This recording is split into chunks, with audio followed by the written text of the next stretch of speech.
Welcome to Lynn Cullen Live. Talk radio without the static. Email your questions and comments to lynncullenshow@gmail.com. And now your host, Lynn Cullen. Hello and a good morning at you. Good God, I just saw that I've got my shirt on backwards. I know that was not my. Jeez, the tag. I was feeling like a scratchy thing on my chest, and I thought, what the heck's that? Usually, you feel that on your upper back. I've got my shirt on inside out. I mean backwards. Anyway, I don't know what that bodes. Probably ill. I also want to let you know that right before I started the show, I got that same damn warning from YouTube, which I had yesterday, which had us going in and out. So that could be an issue again today. We're just going to keep on keeping on. It keeps saying that they're not receiving enough video to maintain smooth streaming. I have not a clue what that means. However, it's a Tuesday. It's the 10th of September, and that means Susan should be joining me for whatever this is we're about to enjoy. That's not the verb I was really looking for. Suze! Hello? Susan. Why isn't she there? Can you hear me now? Yeah, totally. Okay. Were you talking? Okay. No, yeah, it was on mute. I thought I had unmuted Oh, you. so you were, I call in and then I mute because I had thought I had unmuted. All right. Okay. So the girls have difficulty with muting and unmuting mics. I belched horrifically into my mic when my mic was on, but the show hadn't started, but it was already streaming, so people heard it. A few people heard it. Yeah, I think. Well, that's us. We do all of those things. Yeah, we done do them. And since we live alone, we do them with relative gusto. That's right, and it is. It's exactly. You put your finger on it. When you live alone, you don't have to maintain all those scruples of being civil and all of that. Just a warning, I'm looking at that thing again. It just popped back up. Okay. But I guess we just keep on going. This is the day I've been so nervous about because it's the debate and I'm nervous. I just want to say. Well, I am too. Terrible things happen at debates. And I mean, I was, just perusing the headlines of the day, and the fact that there is this serious conversation about how each of them will do, and yeah. Now, I would like to just point out that Donald Trump doesn't have a debating style. He doesn't know how to debate. Yeah. I mean, he just goes out there and he talks. That's not actually debating. He doesn't answer a question. He doesn't. And I see the media trying to do better at pointing this out. It turns out people just don't care. No, I hear you, and there's no one anymore that doesn't know that he's a bumbling idiot. So I don't know. I hear you. I don't even know what to say about this. Kamala Harris will win this debate. Because she'll be the only coherent person on the stage. She'll be the only lucid person on the stage. Yeah. But that's not how it's being, I hear you and it's frightening, but I will be, curled up here by myself. I can't imagine watching it with other people because other people interject and, you can't hear and there's all these like watch parties. I would no more want to watch this thing in a group. I'm going to be like, after the last one, I will be lying to put over Yeah, so you came in, somebody's head. yeah. Yeah, you were going a little in and out there, and it's not you, nothing you can do about it. Did anybody happen to be watching, I just have to ask, CNN last night between 11 and midnight? Of course not. No. We're all in bed. Because I was asked to be on the show from 11 to 12. And I said, no, I'll be in bed. And I was wondering who they got maybe in my stead. They were looking for a liberal talk show type in Pennsylvania to talk about how Pennsylvanians were feeling about the debate. And imagine your name came up. That's right, but I mean, it's because the fact that my name is still there on their Rolodex. I mean, that's an old way of putting it, but it shows that there's just so few. Good, Lynn Cullen. There's so few liberal type yappers anywhere. So I was wondering if anybody happened to be watching, who they might have had, but I was sleeping. So, Suze, I got. They needed an older person, one that had sunset syndrome and didn't know their nights from their mornings, and they would do fine at night. No, I was just thinking so many things. I was thinking, first of all, I don't have a good setup here. I wouldn't have looked good. I wouldn't be on I don't have a studio set up. And I thought it's bad enough to be an old woman on television, but to be an old woman on television with bad lighting I just thought, I don't want to do that. And I don't want to be, it's too late. And I have a big day today. So I said no. And I only realized later that it just shows that I don't really, whatever fire in the belly I ever had is so gone. It's just gone. So, Susan, speaking of yes, being on, getting some recognition, Susan sent me a piece that was in the St. Louis Post-Dispatch. And there's a picture that accompanies it, and there's a guy standing in front of a school building, and it says Eric Nutzel Middle School engraved on the building. And Susan, you pick it up from there, because there is no such school. I just want to say. No. This is, I think I may have even mentioned it. This is a show called Me, as in M-E, not I, but Me. And it is, the showrunner and the producer and the writer of it is a man called Barry Levy. Barry Levy was a student of my husband's, not in G or theater. Yeah. He was in theater. Long-suffering wife. Yeah. Susan was married to a man of so many talents. He was a renowned psychoanalyst, but he was bitten by the theater bug from an early age, his father having been a child actor in Hollywood. So he loved theater. And so this kid encounters Eric because of the theater. Right. Yes, because Eric had gone back to get a graduate degree in theater at Washington University, and he had directed Barry in a one act, and they formed a close friendship. We were in Barry's graduation thesis, which was a movie, which was filmed in our home. But anyway, Barry writes Eric in. Oh, shit.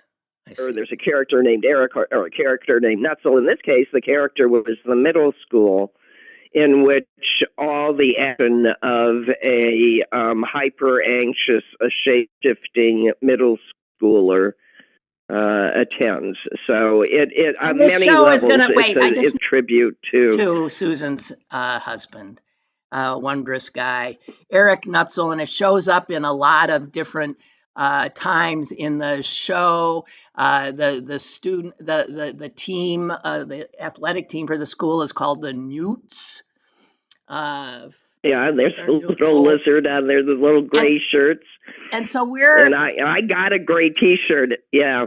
Where are we going to see it? He sent me a T-shirt. Where do we see? You see it on Apple Plus. You see it on. Oh, God damn. Sorry, it's one of those subscription services. It is a series aimed at tweens.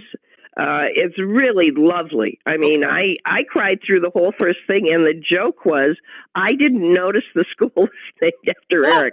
I mean, that's why I tuned in, but I was paying absolutely no attention to that. I was entranced by what was happening in front of me. Oh, that's nice. So it's an exploration of a anxiety-ridden little boy in a blended family off to a new school, and it's very sweet. Okay, so that's on Apple Plus, called Me, and it takes part largely at Eric Nutzel Middle School. Aw, geez. I mean, for those of us he was a larger-than-life guy, and it's just sort of nice to see the impact that he had on it's something our sister-in-law said, so much impact on so many people that they carry it over. So it's in this guy's work now. That he does, wanting to honor Eric. So just wanted to say that. Whatever it was, there was something profound. Eric, it's sort of interesting. Eric's been dead for over 10 years now. And it did not take long for him to disappear from analytic circles in which his memory was just, he died, it was gone. And 10 years later, it's pretty gone. Because I've been thinking about this, because Eric was a presence, and I mean that in all the ways that word could be used. When he walked into the room, everybody in the room was drawn to him. He was a real presence. Right. But when you were speaking to him, he was always totally present. Right. Which is why, he'd taken in every word that you were saying and believing every word you were saying, which sometimes didn't work out so well for him. But, that was his training. That's just who he was. And so the fact that he had profound impact on individuals makes total sense to me. Yeah. And the corollary is that in the larger sense, he disappears because that's not who he was. It's sort of interesting. Yeah. He left a body of written work, but the real body of work is the work that he did with the human beings that he touched. So it's very nice to see, yes, a nice tribute to a really remarkable man. Yeah. Okay. Wonderful. I agree. All right. So there's that. Another remarkable man left us, James Earl Jones, I want to note. Yeah, what a voice. Oh, my God. It just makes sense that anyone, anytime wanted the hugely authoritative, the voice of God, they went to him. It's why he was the voice of Darth Vader. It's why he was at the end this is CNN. It's all of those things. I to this day think the greatest roles he ever played were the Great White Hope and Fences, August Wilson's Fences. It was an extraordinary actor. I read in one of the obits, do you know what he got paid? Star Wars brought in like $1 gazillion, right? Do you know what he was paid? Probably not very much. Yeah. $7,000. Right, it was voice work. He didn't do that. There was no, an actor. I know. Yeah. It was. You're right, but it was really important voice work. He got $7,000, and it was. You're right. Because he was never visible. It was all done in one recording session that lasted 2.5 hours. So it was $7,000 for 2.5 hours work, but he should have gotten more. Um, the other thing I learned about him that I hadn't known was that No, me either. Yeah. that his dad, Oh. Yeah. who disappeared on him, was an actor. And when they described they mentioned one of the characters he played in a movie, I went berserk because I loved that character. I remember that character, and I don't remember much of anything. I mean, just forceful, wondrous character he played in The Sting, the movie with Robert Redford and Paul Newman. And James Earl Jones' dad has a part in there in which he plays this old crook who's mending his ways, but who is a mentor to Redford. And he ends up being brutally killed.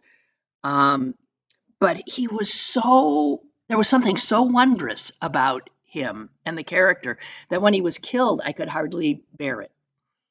That was James Earl Jones' dad, who James Earl Jones barely knew. Well, that I didn't know. I thought you were going to talk about his stutter. No, and he had a stutter that which he said he never really got over. He just learned to work around. Well, like so many people, like there's singers who have who when they sing, have no stutter. Right. And his was speaking poetry and speaking lines. When he was reading the words, he had no stutter. It's amazing. It really is. And the other thing, about his dad, before he became an actor, was a sparring partner to Joe Louis, the heavyweight champ. And that dovetails with his son playing, the Great White Hope. Right. Jeez. So anyway, yeah. And by all intent, everything I read, he was a good guy. Brooke writes, Susan, well, he certainly seemed to be. Yeah, no, he did, and everybody says he was a bright, kind soul. Well, you can usually tell a mensch can't hide that they're a mensch. Yeah.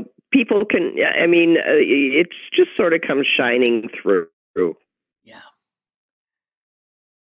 So, Susan Brooke wrote here on chat, Susan, what a lovely way to pay homage to your husband, Eric.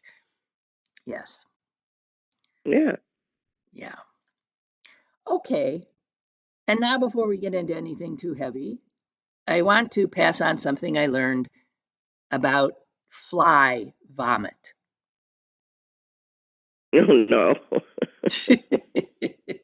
I refuse to read that. Okay, I'm going to find out anyway. Fly vomit, ladies and gents.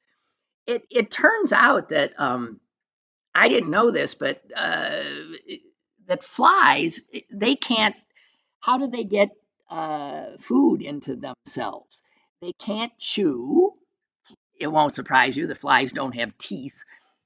So flies have this sort of spongy, straw-like thing that is their mouth. And in order to get anything into it, so if you see a fly on your food at a picnic, let's say, before they can take any of that food, they have to essentially vomit onto it. They vomit an enzyme that makes it, that breaks it down, and then they can slurp it up. Okay? So, yes, flies, if you see a fly in your food, the odds are that fly is vomiting essentially on the food. Just wanted to say, I did not know that. I did not know flies vomit. I didn't either, but I gathered all I needed to gather from the headline and moved on. Well, they also say they defecate. I just want to say. And they say they carry thousands of pathogens and stuff that can make you sick. But here's the good news.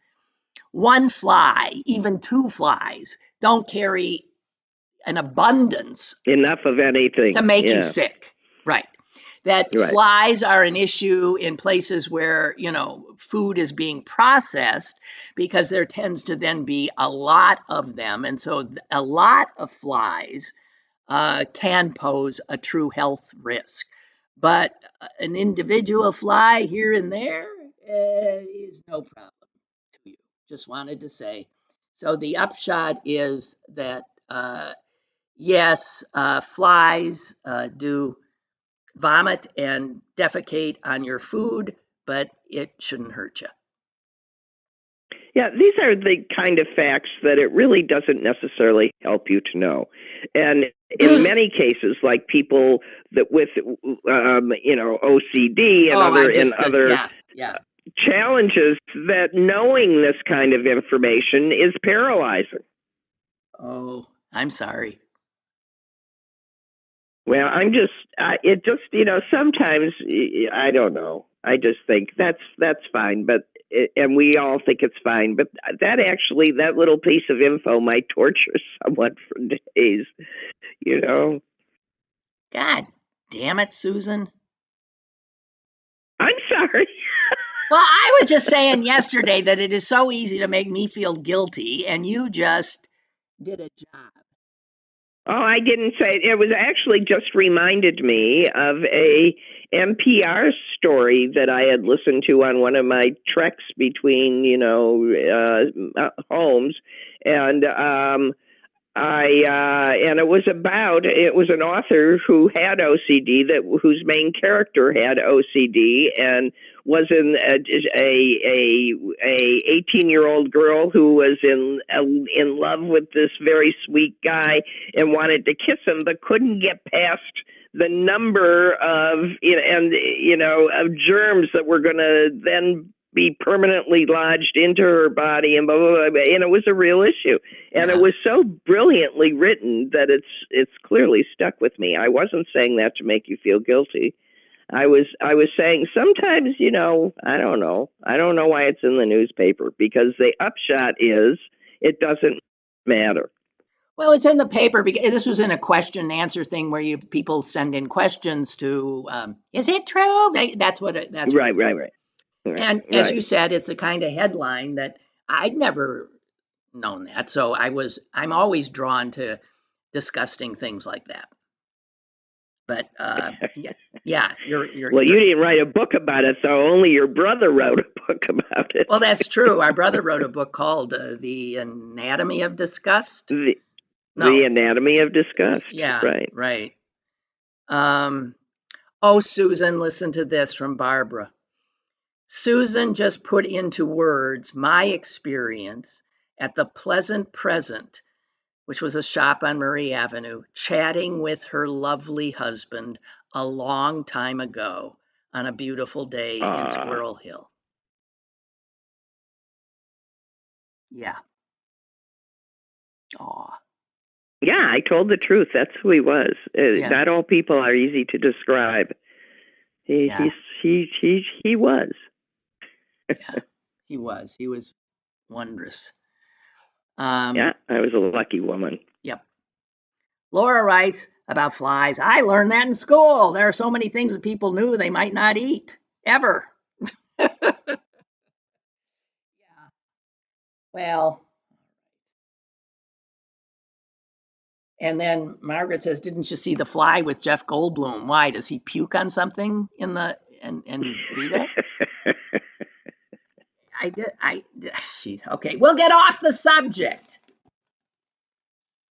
And somebody said, and what did you talk about today? I'll say we talked about Eric and fly vomit. Right. Because we're all turning into Donald Trump, and that makes sense. Oh, God. Okay. Susan, I actually have because I'm not going to talk about the debate because I'm done with the speculative shit. And I'm not going to go there. No, we'll wait for it to happen. Right. Okay. So I do want to talk, though, about something that I have mixed reactions to, and I suspect you might as well. And that has to do with the parents in, at least the father at this point, I'm not sure, of the alleged school shooter in Georgia, himself being charged with 2 counts of second-degree murder and other, aiding and abetting the shooting. And I guess the mother they're looking Yeah, at. I don't have in this case. I have absolutely no problems with that, and I'll tell you why. Because this kid was on the radar of the cops for threats. There is a video of the interview between the police officer and the father and the son sitting on their steps with the son denying all of this. The upshot of the interview is that the father is warned, to make sure that his weapons are locked up, to keep an eye on the kid, and to the kid this isn't funny, we're watching you, okay? And then what the father did is he procured and gave his son an AK-15. Yeah. Yeah. So no, he just clearly, despite warnings, despite prior knowledge, aided and abetted his son. I would call it, I don't know if it's certainly aiding and abetting. I think it's murder. It's certainly felony murder. They charged him with 2 counts of second-degree murder. I'm not sure why not 4. It's 4 people are dead. I don't know why it's 2. 2 counts of second-degree murder, 4 counts of involuntary manslaughter, and 8 counts of cruelty to children. And I don't know how they arrived at that. But this follows the case in Michigan, another school shooter, which I thought wasn't as easy. I thought that one was more difficult. Well, I think this one is easy. Okay, well, that one, though, set those 2 parents, the husband and wife, father and mother, were both in separate trials convicted and both sentenced to 10 years in prison. And that now, Georgia, that was in Michigan, Georgia now, a state where guns are worshipped. This is what's fascinating to me, that Georgia jumped in and is now doing what Michigan did.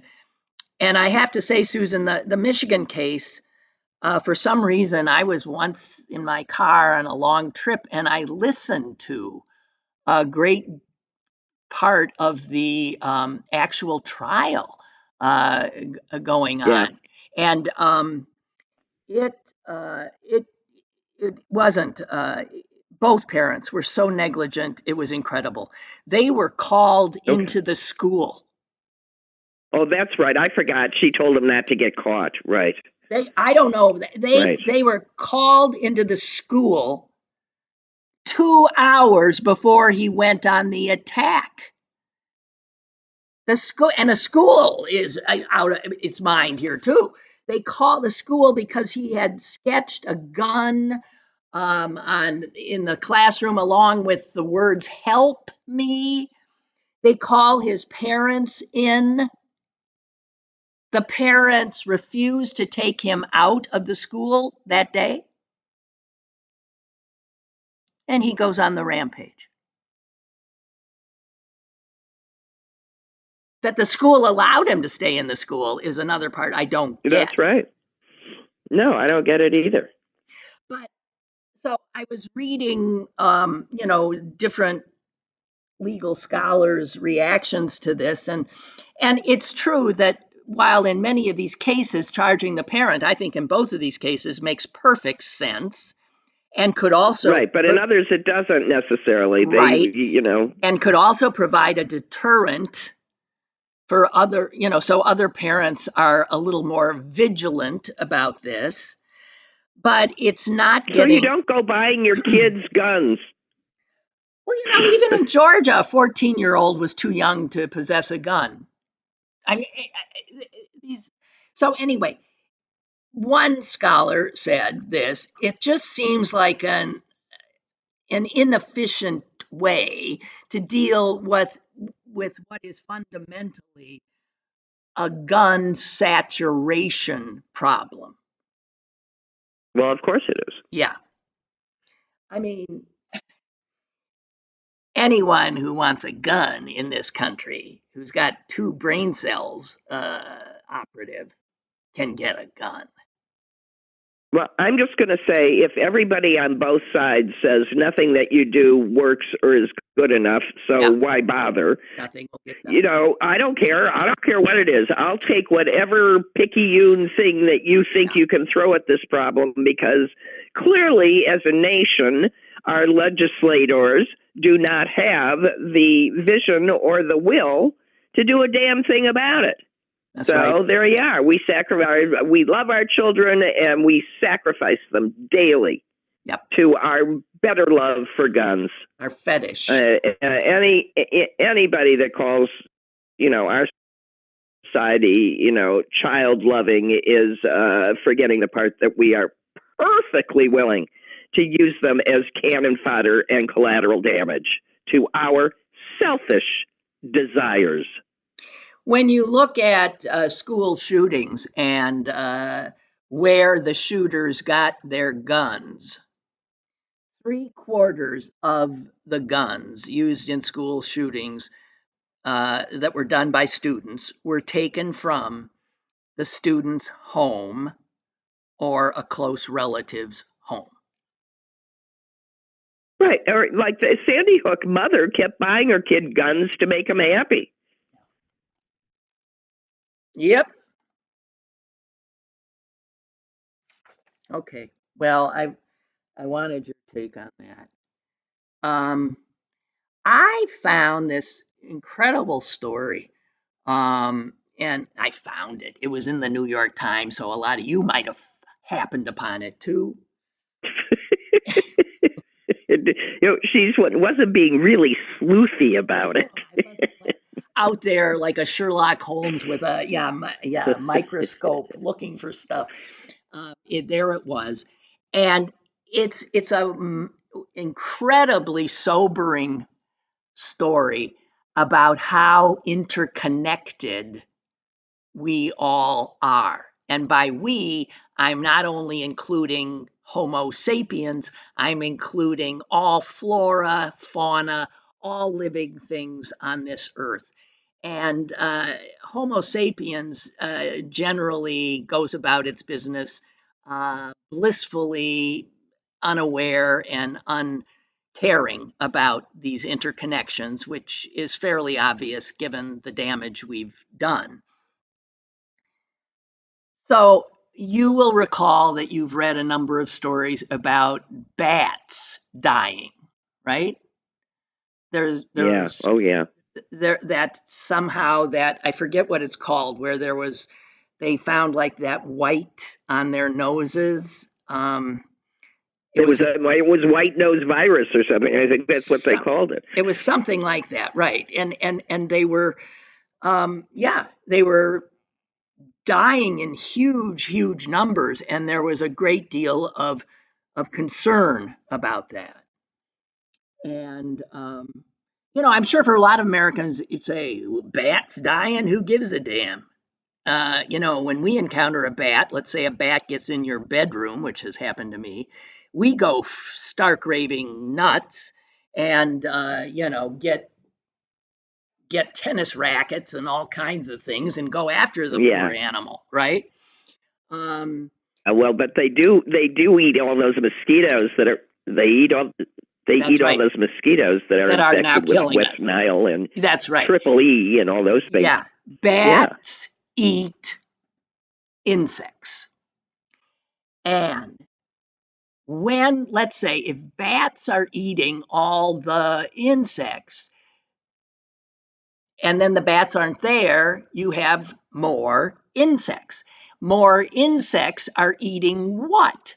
They're eating crops. So when bats die off in an area, farmers end up using more pesticides. And because the bats aren't doing it naturally. And this extraordinary study, which was published in the journal Science, has found absolute causal, this led to this, led to this, led to this, where in affected counties, down to the county level in America, where there was a bat die-off, yes, farmers increased their use of pesticides up to 31% over the amount of pesticides they used when the bats were healthy and alive. And in those same counties, infant mortality rose by 8%. Now, they went out of their way looking for all kinds of other alternatives. Could it have been the infant mortality, a result of drug overdoses, unemployment, yada, yada, yada, yada? There was nothing. And this study has been vetted and found to be like perfectly done. There's a reproductive epidemiologist at Harvard who was not involved in it who says it is a seminal study. I actually think it is groundbreaking. And so this interconnection, bats die and children die. We never think of this stuff. So a fungal disease kills bats. Bats then are not around to eat enough insects.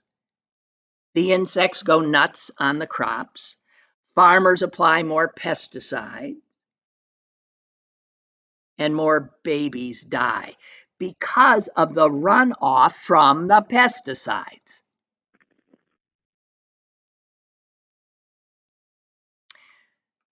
So I mean, what this tells us though is, okay, so if we know pesticides used to, get crops, get farmers to have our food be plentiful and cheap, but that can result in pollution of water and air and who knows what, and it can kill babies. Do we care? Because 8% increase, how many babies exactly does that amount to? It amounts to 1,334 babies in 245 counties over an 11-year period. And do you know what capitalists would say?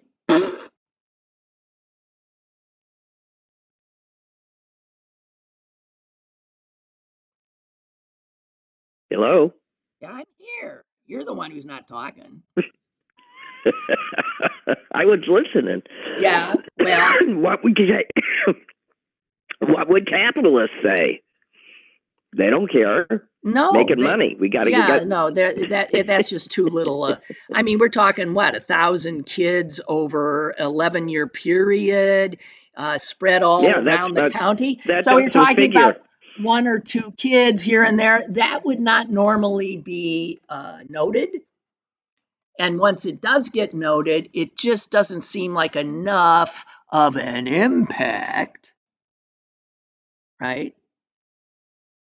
Right. To change a damn thing.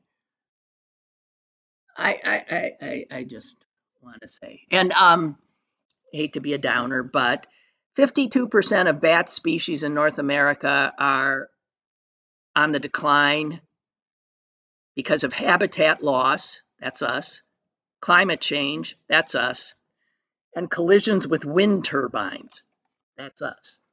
So, I mean, even with climate change, we kill them off. And then we actually try to do the right thing by turning to wind energy.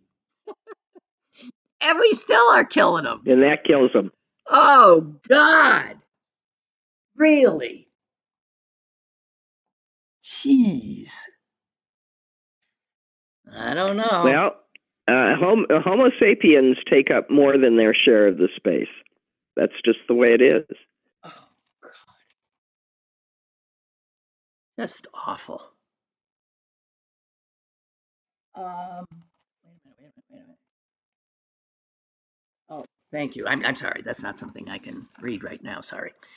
People keep giving me information, and sometimes I can send it on to you, and sometimes I can't. There was this lovely piece by Nicholas Kristof about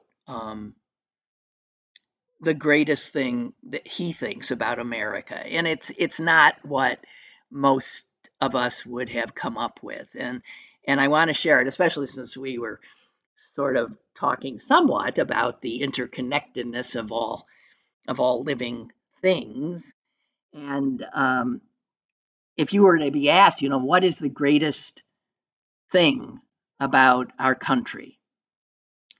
I don't know what people would say. We used to say our democracy. We used to say our what? Our inventiveness and our diversity and or I don't know. I don't know what anyone We would. used to be able to say things like our small town sense of community. That's But, right. none of those things exist. Yeah. And he says this.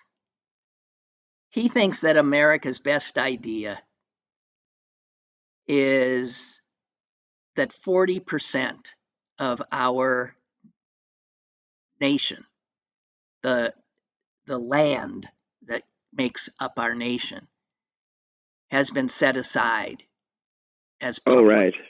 Yeah. I mean, 40% of the country has been put in the people's hands, the national park system. And for a capitalist nation, that is remarkable. And he suggests would not happen today. If we were just Mm-mm. getting started today, everything would be, picked over, grabbed by the richest and and and developed, right? But and he says, and if you look at states, like starting in the first states in the East, they don't have anywhere near the public lands that the later states, as you head west, have. Well, but that's partly topography. That's partly where the population needs to live. They don't have. Central Park is an example of forethought and setting that huge amount of land aside. So it occurs differently in the East because there's simply less land and more available land to live in these parks. That is not livable land. Some of them are inaccessible for large parts of the year. But yes, it would not happen today. It happened when there were fewer people and so much land that no one thought it would matter. Well, yeah, and he points out, and it would have, believe me, it would have all have been raped and pillaged, but for a few people who stood up and had the authority to stand up. And obviously, here's where you have to give incredible credit to Teddy Roosevelt.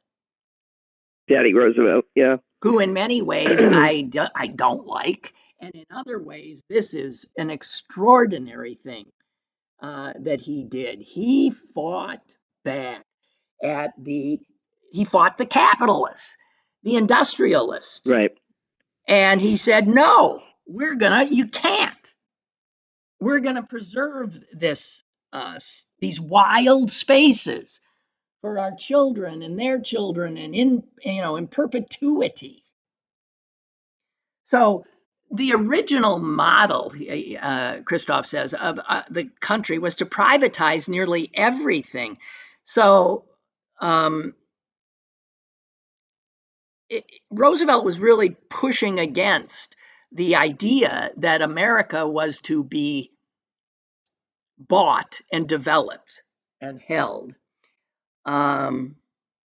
And he suggests that if we were allocating our land today, we would probably choose differently. And we would sell these places off to the highest bidder. Maybe we'd even give naming rights to mountains and rivers. Sure. Think of it. He said, think of Mount Musk, and it would be surrounded by fences, and we'd be on the outside wistfully looking in, to all these wonders that the rich have taken. And there are so many places where there are these private beaches that where the rich say, no, you cannot be here, I own this land. And he says America is a class society, no matter what we like to mythologize. And rich, of course it is. Yeah, rich and poor live in different neighborhoods. They shop at different stores. They send their children to different schools, and they inhabit very different worlds. But one place where they still mix and no one's above the other is 40% of our land. The national right, because it's park. ours. Isn't it's that all of something? ours. Isn't that? I mean, right. I will say that some billionaires, do right. And I give you Sir Joseph Hotung, who bought during his lifetime probably the southern half of Utah, and placed it under total. It's just wild. He just bought it and kept it plain, wow. so that no one could hurt it. Wow. Oh my God! I know, because I mapped that. I mapped what is called the Deseret Ranch. Huh? What do you mean you mapped? I know it, but because he was when I was a young lawyer in New York. You were doing a guy that I knew as Joe Hotung was a client, and then years later I went to the. I went to see my daughter at the Royal Academy, and we walked into the British Museum and then into the new atrium, and there's this huge marble pillar, sort of the size of my house in diameter, and it and in gold letters at the very top it says, "Her Majesty the Queen wishes to thank Sir Joseph Hotung for the gift of the." And I went, "Eric, look, it's Joe." He was the nicest man. Okay, I just want to catch up on emails here. And Milton, thank you. He sent me the movie clip of Robert Earl Jones in The Sting. Oh gosh, thank you. Oh, cool. I love that. Beth writes, many years ago, we saw James Earl Jones and Vanessa Redgrave in Driving Miss Daisy in London. At first, all we could think was, this is the voice of CNN. But after about 10 minutes, we were transported to him being Hoke. It was one of the longest standing ovations I have ever witnessed after a performance. Wow. Neat. And Kurt writes, yes, indeed, in the movie The Fly, when Goldblum's character is transitioning into a fly, his teeth fall out. And he explains and then illustrates that this is the way he's going to have to be eating now. Oh, God. Jeez. Okay. Goldblum must have had fun doing that. God, yuck. Back to Christoph's last paragraph. I see wild spaces as a place to think, to escape cell phones, to connect with loved ones, to be dazzled and humbled by the vastness of space and the slowness of geologic time. to escape class divides, to purge ourselves of frustrations and political toxicity, to bare our souls, to be recharged. Thank God for America's best idea. I think that's nice. I do too. Yeah, truly. Okay. Have you been to any of the big national parks, Lynn? I've been to Yellowstone. I've no, you know what? I don't think so. Yeah, no, it's a lot of them are treks. Yellowstone is so remarkable. It's all of what the writer said. It's just Yeah. the magnificence is awe-inspiring. You know, I should have done it when I was more mobile, because I just Yeah, you aren't going to do it now. trekking ain't gonna do it. But I find myself marveling at almost any. You know, I can sit in my backyard and marvel at a bird. But yeah, nature, God. So I was reading obits, as is my habit, and I came upon one who, um, it just reminded me of how people's lives are so unusual, and people, how you bump into people and then you bounce off of them and then you bump into something else, and they rarely follow some sort of straight line. um, I said the other day when I was doing this storytelling of how I ended up in TV, um, how when kids, high school kids, would say to me, "How did you get to? I want to be in television. How'd you do it?" And I looked at them and I would say, "Well, you don't want to do what I did. How there's no roadmap for that." No, it's a great deal of luck, I have a feeling. Oh, luck has so much to do with it. So much to do. And just bumping into, yeah, a person here or there that then you bounce off of and send you in a different direction. But this is a guy, and it just made me think about this. He ends up with a obit in the New York Times, dead too soon at 66. His name is Steve Silberman, and it is because he um, got interested by just talking to people about autism. He had no sense of it. He said, "My only sense of it was from Dustin Hoffman's performance. Why am I blanking? Oh, in Rain Man." Yeah. And then things happened. He was did some reporting on the West Coast, and he was going to someone's house, and the person said, "I just want to warn you that I have an autistic daughter, and I just wanted you to know that she's autistic." And he said he found that so odd. Why? What do you mean, warn me? And then he was telling that story to a friend at a cafe, and a woman sitting at another table overheard him, and she came up to him and said, "I couldn't help but hear you. I'm a special education teacher, and I am seeing an epidemic of autism. Something is happening." And that's the thing that made him think, what is going on? So he decided, as a reporter, he was curious to look into it. And he ended up writing something called the geek syndrome.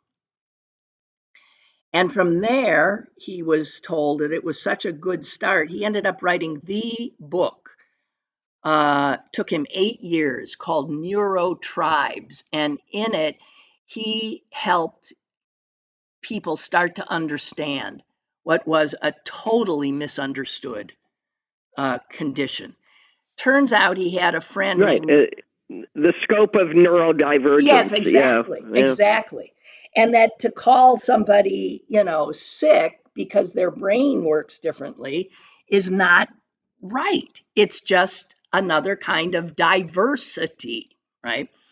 So it turns out one of his friends was a renowned neurologist and author who I adored, Oliver Sacks. And Right. Sacks really prodded him to write. And that's where the book came from. And, um, he goes back into historical figures who, as we look back, we realize had to have been, as we say, on the spectrum, right? I don't know who all he put in there, but my gosh, so many creative people are, right? He debunked in Right. the book this nonsense about it being caused by, childhood vaccines. And he popularized the idea that autistic people are not broken and are just part of the amazing tapestry of humanity, that they have different ways of thinking. But so this guy was And relating to the world exactly and the stimuli in the room right. in the world. It's just their way, just like my way is my way. And to think that my way is the right way and their way is the wrong way doesn't make any sense at all. Right, It just exactly. is. Well, this can be like the tyranny of the majority, since most people sort of, think the same, that anyone in a minority is viewed as broken.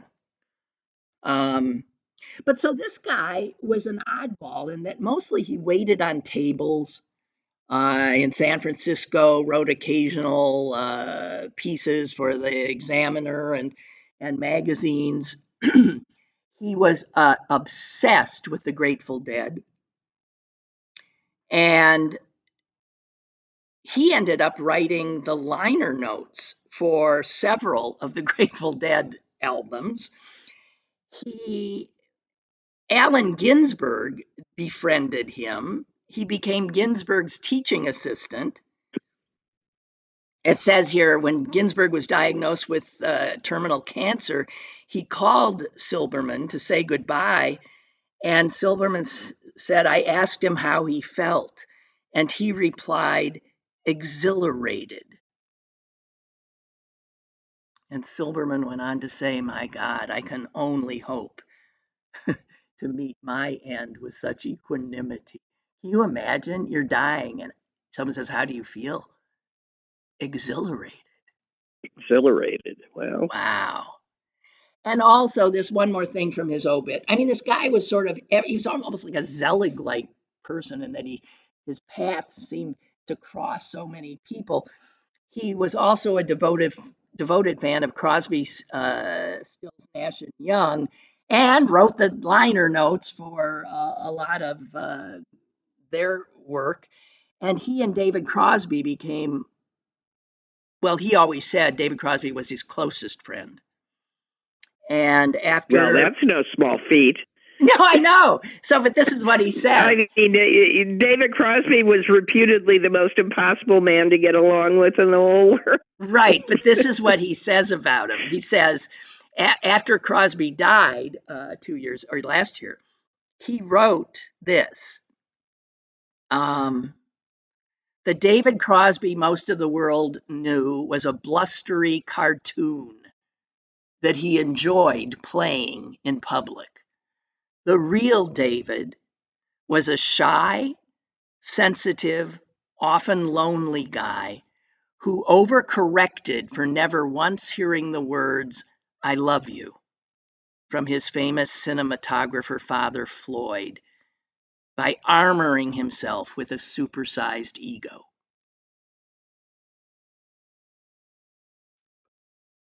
Oh, the Yeah, damage these dads do. I know. God. I didn't know David Crosby's father was a famous cinematographer who was a son of a bitch, apparently. A lousy father. So yeah, so he wrote all that, and I just, I never heard of the guy, and he just, there it is, and he's now gone. Yeah, no, there's all these people we walk through our lives not knowing they exist, and if we pay attention at all, we find out all that we've missed. Right. Well, I think that's it, Suze. We done. I have to work out for the first time in 3 weeks? Because I had COVID in the week between the last time and I've seen you and this time. I've had COVID, right? And I have to put my shirt on right. Yeah, don't forget to turn your shirt around. I have to tell you, Clarence called, I think, the day after, you had said that you were catastrophizing and were worried you were sick. And then I said, guess what? She's sick. She's got COVID. Well, Clarence and I started laughing. So we were it was one of those things where you can't stop laughing that you actually did get sick. Isn't that awful? I'm so glad that I amused you. The good news is I wasn't very sick, so the laughter doesn't sting. No, she wasn't very sick, and you didn't give it to Mom. I didn't give it to, and I took care of her through the whole thing. You think she didn't order me around like more because I was sick? You're wrong.